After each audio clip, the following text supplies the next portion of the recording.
I'm an independent financial trader. My role today and every day is not to predict financial markets or predict prices, but just to manage risk.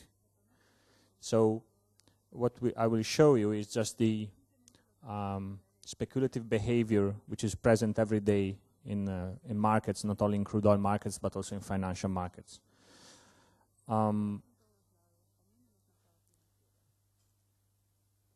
As you may know, crude oil is quoted in many exchanges all around the world. The main exchange is the NYMEX, which is the New York Metal Exchange, which is now mainly an energy exchange, where natural gas, crude oil swaps are quoted. The daily volume every day is around 300,000 contracts, and this is a turnover of the contracts. So every day 300,000 contracts are exchanged, but this figure takes into account, of course, the scalpers trading, the short-term trading. So you can find many traders like me who buy in the morning and close the position in the evening. If you take into account that one contract is 1,000 barrels, represent 1,000 barrels, and then if you add the International Commodity Exchange, which is a branch actually of NYMEX in Europe, and then the Dubai Exchange and the CEMEX, which is the Singapore Exchange, then we arrive at almost 550,000 contracts per day if we add all these exchanges. But then if you think that the average consumption, the daily consumption is 80 million barrels or 85 million barrels, then you understand that the speculative behavior is very much important, because all the exchanges every day do not need so many contracts exchanged between players. In fact, if we would have only not a speculative market but an ordinary market, we would see only 85,000 contracts exchanged every day. Instead, the so-called paper oil is almost five-fold, five times the real oil that we use every day. So why we have this situation? Because basically you can buy a future even if you don't have the money. Because every contract, for example, today, crude oil is 74.60. When Colin began to speak, it was 75, and in half an hour it went down to 74.60. You don't need $75,000 because one contract is 1,000 barrels, so it's 75 per barrel, so $75,000 per contract. But you don't need all this money. You just need 8 or 10% of the underlying value. So with just $8,000, you will be able to buy or sell a future. Of course, this encourages speculation. And if you want to trade intraday, so if you commit yourself to buy the contract in the morning and close it in the evening, or sell it in the morning and buy it in the evening, you will need even a lower margin, which will be 3 or 5%, depending on your broker.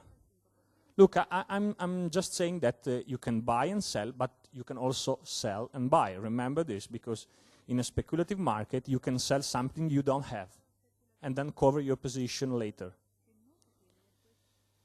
So, a simple calculation. Remember that traders are not very smart people. We don't read newspapers, we don't read analysis. The more you know on the market, the more you will lose money. Remember long-term capital management, the fund who went broke in 1998. It was run by 2 Nobel Prizes, Myron Scholes and Charles Merton. They got the Nobel Prize regarding, thanks to option pricing model, and they went bust. They lost $5 billion in 1 year because they second-guessed the market. They thought they were much smarter than the market. So the more you know on the market, the more you lose. So a simple calculation, this still I can do. If you use 5% of margin and oil, for example, is 100, if you could trade the one-day work consumption intraday only with $400 million. Take into account that in these days we are just speaking of billions. Nobody speaks about millions. Everybody speaks about 700 billions bailout plan. So this is a rather small sum, if you think. And I'm sorry, this is not really, but I will read it for you. This is the so-called COT report, which is a report which you can find of the cftc.gov internet site. The CFTC is the Commodity and Future and Trading Commission, which is a government agency in the United States. And this report divides the players in three macro categories, which are the non-commercial, so the big speculators, the ones who hold at least 100 contracts in their hands per single speculator. The non-reportable positions, which are the little ones, the little speculators like me, who trade 1, 2, or 5 contracts at a time. And the commercials, so people like British Petroleum, Shells, or Tenaris, people who working in the real market with real oil, so they have to hedge the consumption or they have to hedge their production. So it's quite interesting because the open interest of only NYMEX is more than 2 million contracts. That's 2 billion barrels, almost 3 billions.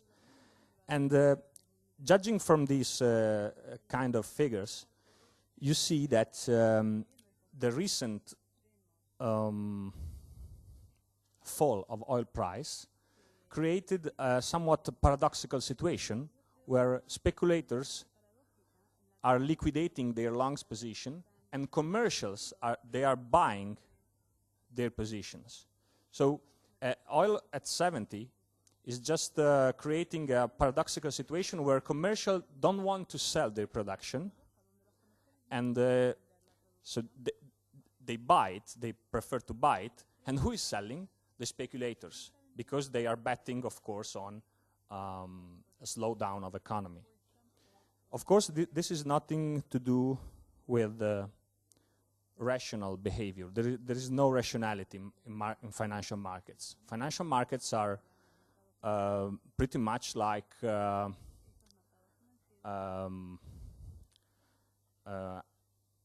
something something regulated only by animal spirits. So whenever someone or some regulators or some politicians tell you the market are not rational, but they should be rational, the market will never be rational. And this is the expanded table of crude oil. As you can see, crude oil is not traded only on the front month, so November or December or January, but it's traded until 8 years from now in the future. So if you want to buy oil 2015, you can do that. Of course, the more you go in the future, the more illiquid the market will be. If you look at volume, which are the contracts exchanged every day, you will see that on November, these are figures taken from 30th of September, you had 250,000 contracts exchanged in one day for November, which already go down to only 100,000 for December contract. But once you go in the future, once you go ahead in time, this is the today expanded table.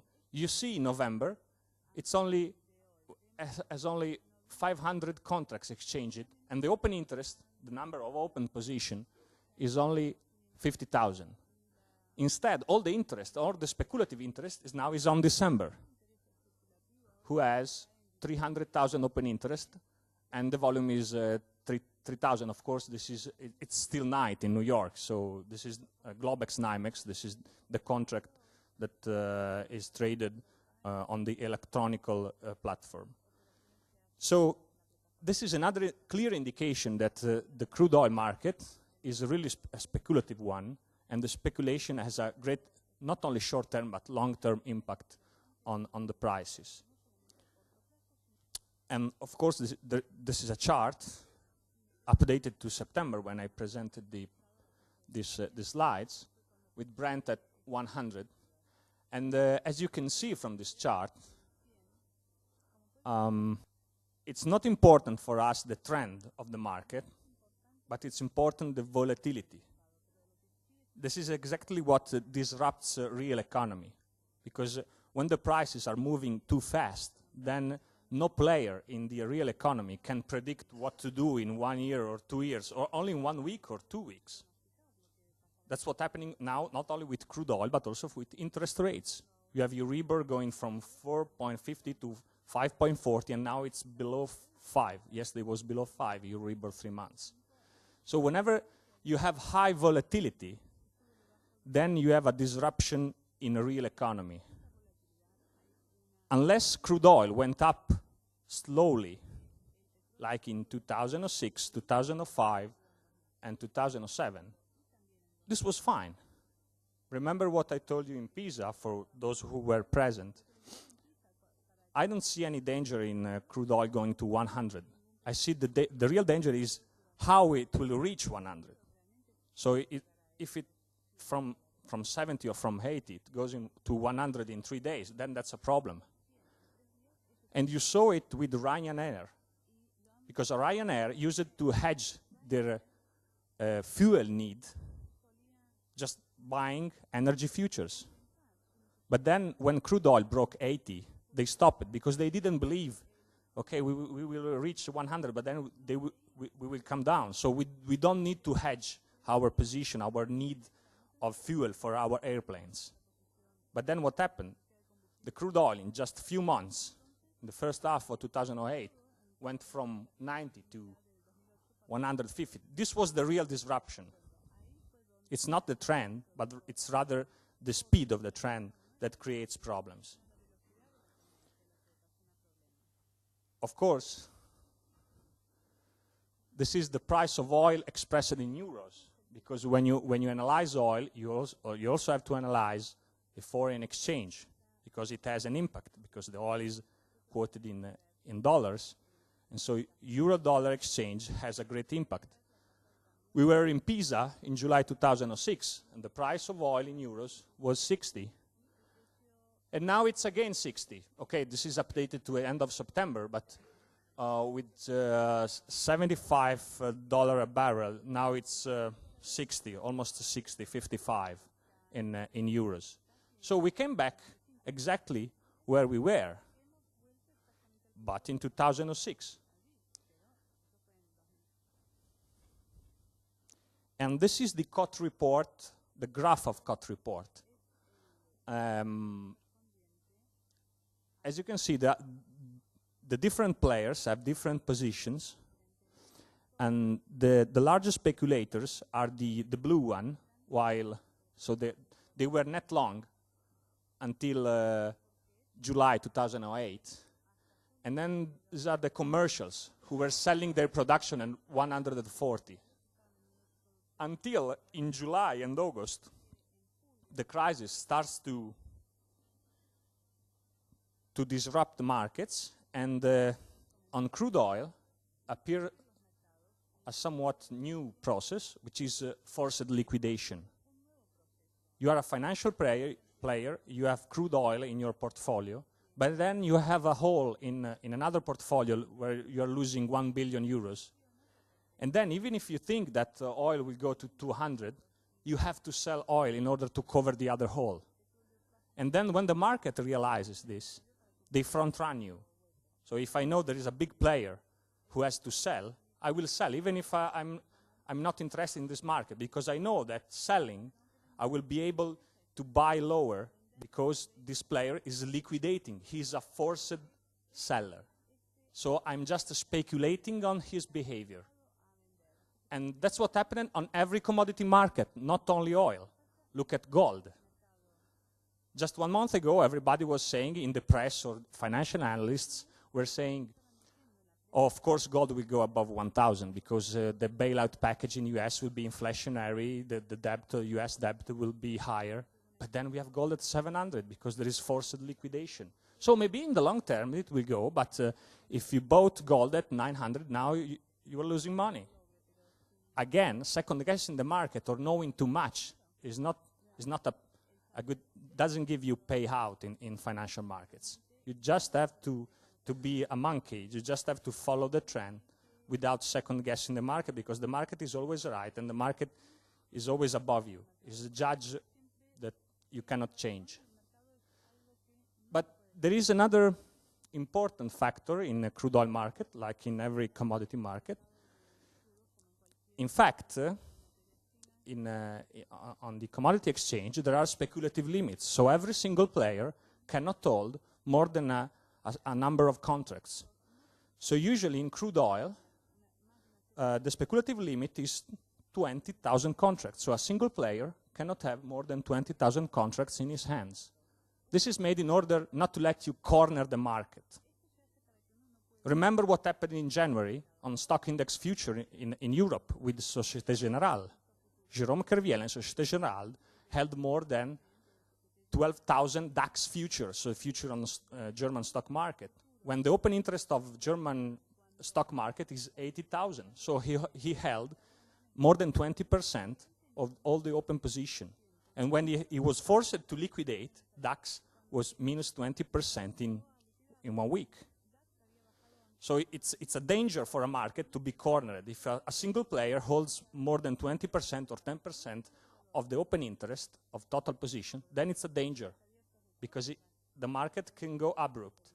So this is a guarantee. And in the last 3 trading days, the position limit is reduced to 2,000 contracts. So the result is that open interest shrinks, like we saw before on November. Remember the open interest. And liquidity dries up, because the speculation moves on to the next month. We as speculators, we are not interested in November, December, January. We are interested in a liquid market, a market that enables us to exit whenever we are losing or gaining money, finding a good proposal, a good bid or ask. And the point is that after last trading day, you are assigned or obliged to deliver crude oil. So if I held all the position after the last trading day, it's a danger for me, because the exchanges calls me up and say, hey, you are long one contract, where do you want your 1,000 barrels delivered? And I don't want crude oil. So I have to close my position. And that's the impact of last trading day. You remember in September, in 1 day, from 100, it went to 125, but it was only October contract, not the other months, because the short players were squeezed out. They were forced to buy. Otherwise, they would have suffered delivery. And of course, this was a good excuse for oil companies to raise gasoline price at the pump. But anyway. So the result is that in the last trading day, in the last 3 trading days of every contract, the volatility goes up to 5.4% instead of 4.7%. And this is due to speculation impact. These are, of course, some consideration about speculation. Because, of course, it has inflationary implications. There are more reaction on figures when on every Wednesday at 4:30 p.m. you have figures from the reserves in US, then you have a great volatility of price. And expectations are more important than fundamentals for us. And the result is that money flows towards energy markets, making them more liquid. And more volume and open interest mean more volatility.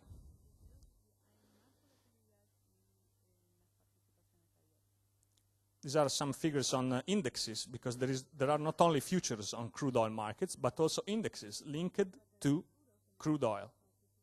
So whenever you buy one of these indexes, what happens is that the issuer of this index takes your money and put the money in the crude oil market, or natural gas, or Brent, or whatever. So what happens is that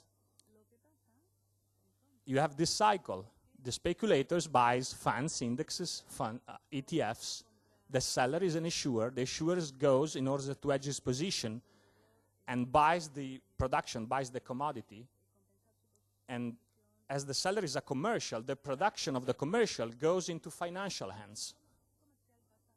So this cycle is very important to understand how energy market, futures market work. This is the impact, of course, of financial players, which from PISA, you will have figures in brackets taken from PISA, and the other figures are nowadays figures. So our impact now is more than 40% on the market. And the more the impact, the more you will see the crude oil price linked to economic cycle and to the volatility of economic cycle. And these figures do not take into account the swap and the OTC products. So the contracts exchanged by banks, among banks, outside the regulated markets. This is an example of ETF, which this is an example of an index, which is the Goldman Sachs Commodity Index. When you buy it, if you buy $100 of this index, you will buy $75.95 of energy. And among this energy, there is $40 of crude oil. You buy this index, you are a financial player, but in the end, you get the real production. And this is United States Oil Fund. If you want to invest only in crude oil, then you have USO, this is United States Oil Fund, which for every share will give you barrels. Of course, they don't give you real barrels, but the sum you invest is exactly linked to the trend of crude oil in good and bad times. So I will take you a couple of minutes because this is the core of my presentation. I had to introduce my presentation, but what is speculation? Speculation is just observing. Everyone is a speculator unless there are human beings. Every human being is a speculator. I could give you thousands of examples. When you choose which train to catch, which airplane to catch, if you choose where to go to the holiday, everyone is a speculator and has speculative behavior. So this is a little example why we cannot say that it's our fault, it's the speculation fault that caused the peak in oil price at 150. We just saw the opportunity and we tried to profit from this opportunity. So I will go a little bit faster because I want to show you what are, in my opinion, the remedies. Because markets are made of human beings, and so instincts dominate markets, especially in the short term, and psychology is a key factor. Markets tend to reach tipping points, like nowadays. So these are points where everyone is acting in one way. So when the markets reach these tipping points, then they are self-disruptive. These are a couple of sentences, stupid sentences, taught by our politicians and regulators. They are the first speculators because they speculate on people consensus. Can you imagine regulators and politicians going to Lehman or going to ING or going to IPO real estate only 1 year ago, not 5, only 1 year ago, going to them and saying, look, you are doing something very risky. I think you will go bust. So now I will issue a preferred share and I will decide what you have to do.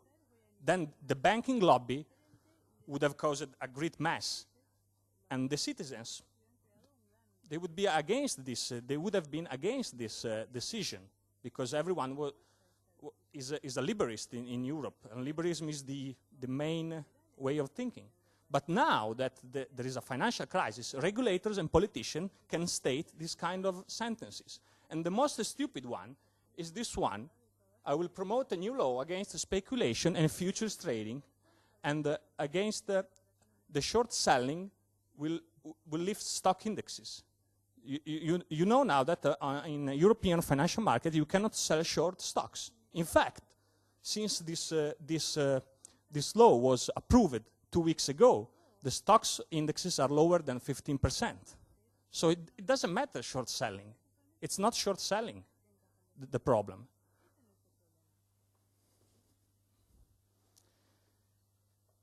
But still, populism is a great risk, especially because if we don't have markets, then this happens. There will be less players, less liquidity, the price quality worsens. Then you have oil, how much is it if you don't have a market? 75, 90, 55, I don't know. And then you have geopolitical risks. So we need free market access, especially for companies who have to hedge their businesses. And this is an example of Ryanair. They stopped hedging here in 2007, and then the stock went down. And you have instead a good example. This is Dow Jones Transportation Average. If you think crude oil went up, so the first companies to suffer could have been transportation companies, because they had to pay more. Instead, the Dow Jones Transportation Average outperformed the rest of the market, the broad market, because all the companies quoted made hedging, used the market to hedge their risks. So the markets, free markets, are really good. Of course, we need some changing. We need more ruling. For example, International Commodity Exchange in July posed speculative limits. Before July, there were no speculative limits on International Commodity Exchange. Higher margin, so if you want to trade, you must not you can't trade with 8% of margin. If you want to buy crude oil, even in a speculative way, you have to put all your money on the table. $75,000, not 7,000. We need more energy markets, and of course more markets directly linked to final product.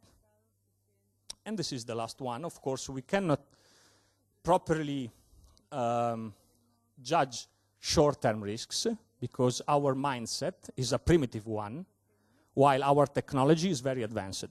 So we live in a world very complex, and what Nassim Taleb calls extremistan. But still, our mind is a primitive one.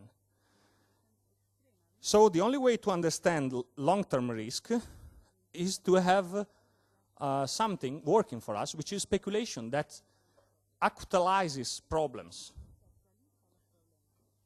We had the opportunity, thanks to speculation, to see the future problem now. And so now we have to act. Because can you imagine politicians in 1998 speaking about oil depletion? Nobody cares, because in 1998 oil was $9 a barrel. But now we changed our lifestyle. So we have new behaviors. This is a great opportunity because the new investment for more efficient ways of extracting energies and financing new resources and new research. And the last is very important, forcing governments to act, especially US government. So in the end, we are just speculating we can do that. Because as human beings, we have speculative behavior, and we have a great ability to adapt, like Colin pointed out rightfully earlier. So I wouldn't be so negative overall, because I have faith that it's with everyday little action that we can change and improve the situation.